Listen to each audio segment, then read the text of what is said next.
Thanks a lot. Hi. How you doing in the back? Thanks for coming out to see our Pair of Jokers special. We appreciate it. We're having a blast out here. We had lunch today at this place not too far from here. There was a video game in there that said, test your IQ, 25 cents. So I put a quarter in there, and on the screen it said, push A or B. I looked, there was two buttons. I pushed A, and it said, you are an idiot, minus 25 cents, game over. And I got upset, and I started thinking, well, what the hell is B? So I put another quarter in there. I pushed B, and it said, you are a moron, minus 50 cents, game over. Then it asked me to put my initials in there. I was watching Jeopardy the other night. They had this guy on there that didn't win anything. Loser, I think they call him. So they give him those consolation prizes. You know what they gave this guy? They gave him the home version of the game. That's what this guy wants to bring home, right? This little plastic piece of junk reminder of the day he didn't know anything. Then they give him some other stuff, and they gave him a year's supply of turtle wax. What the hell is that, a year's supply? I bought a bottle of turtle wax about 10 years ago. I still got it.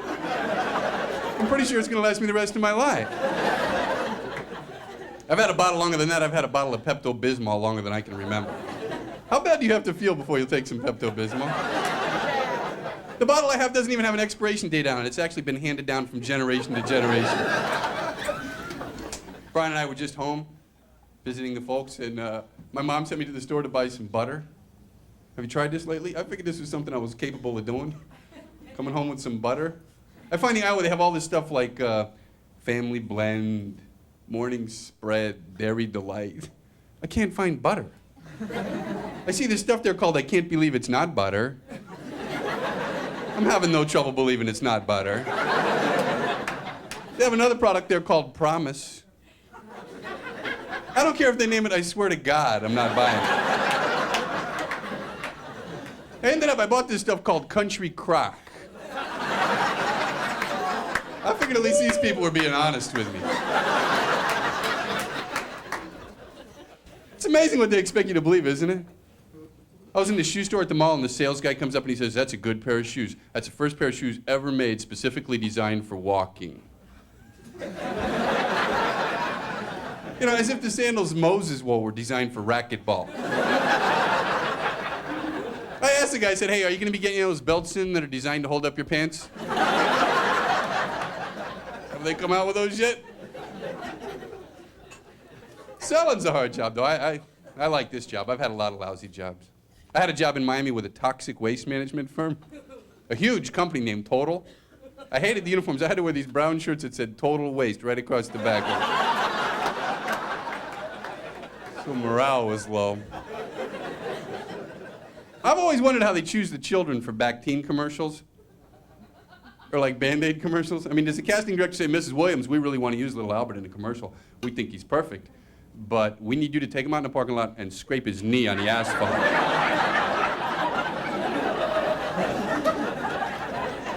I was watching America's Most Wanted the other night. They had this guy in there. They didn't have a photograph of him, so they showed you that police composite sketch. They must get the information for these things from eyewitnesses who are a hell of a lot more observant than I am. I was an eyewitness one time, and hold up, and a police artist comes in and he says, Mr. Regan, did you see the guy with the gun? Yeah? He says, okay, come over here and take a look in this book here, if you would, at this selection here, and could you tell me what kind of lips did he have? His lips? And the guy with the gun? He says, yeah, did he have thin lips or did he have full lips? He had two lips, right underneath his nose, and he had an ear on both sides of his head, and he had a gun. It was a Smith & Wesson 38 caliber snub-nosed nickel-plated high-performance revolver. Thank you. Thank you very much. It's gonna show me a book full of lips. I was watching this show. There was a white-collar criminal that got convicted. He was sentenced to 4 years in jail and $1 million fine. I think that's weird, don't you? Like combination sentences like that? You never seen anybody that was, you know, like sentenced to die in the electric chair with a $50 fine. I'm not gonna pay it. I watch a lot of TV. I was watching MTV. They had this contest where the grand prize winner was going to get to ride on the tour bus with Van Halen for a week. Yeah, I signed my father up for that one. He's a headbanger. He'd like that, right? I was home last year at Christmas. My dad comes up and he says, Dennis, I didn't get a chance to do any Christmas shopping. Here's a $50 bill. That's your present. I hope that's okay. I said, that's fine, Dad, but do you have change for this 50? Because I'd like to give you your present. I gave him $6. He was thrilled. I just went to a wedding of a friend of mine, and I had like $50 to spend for a wedding gift. Do you think that's cheap? $50 now? Yeah. I didn't think it was that bad. My mom says go to the store where the bride has the china pattern picked out, so that's where I went. You know what I could buy at this place for $50? A fork. That's my wedding present, a fork. That's pretty embarrassing because they don't wrap it up or anything like that. They just write it in this book, Dennis Regan, gift purchase 1 fork. I'm really looking forward to getting the thank you note from the bride for this. Dennis, thanks for that lovely fork. It's going to look beautiful on the dinner table next to the spoon we got from your brother Brian.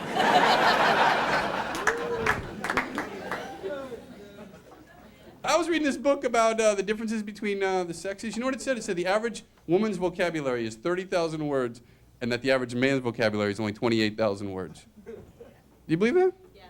You do, really? Yeah. I don't believe that at all. I mean, no, to me that sounds sort of...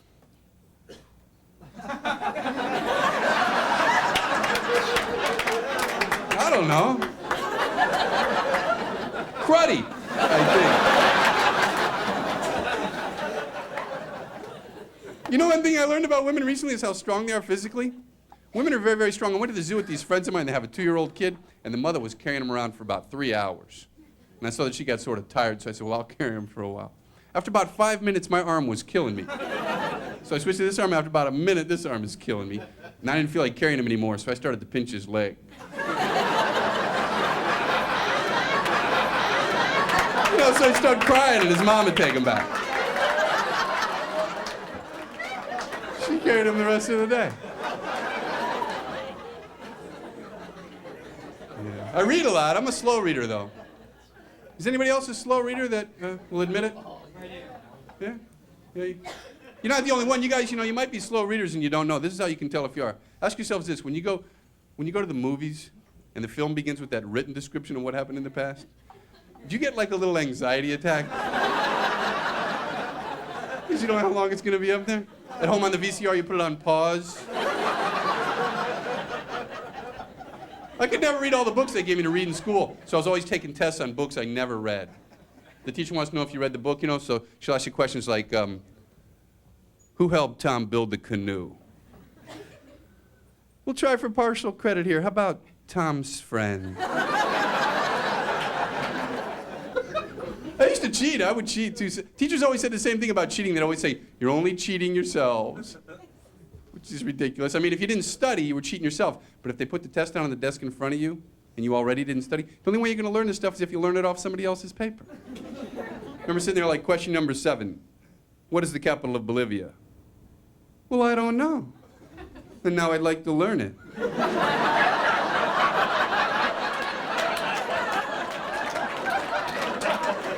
He doesn't know either. Stupid. Pittsburgh. I remember my first day at kindergarten. I didn't know what was going on. The teacher asked me a question I didn't know the answer to, so I just sat there, and the teacher came up and started screaming at me. The first day she's going, are you dense? Just tell us, are you dense? I said, it's pronounced Dennis. Okay, you guys have been a wonderful crowd. Thank you very much.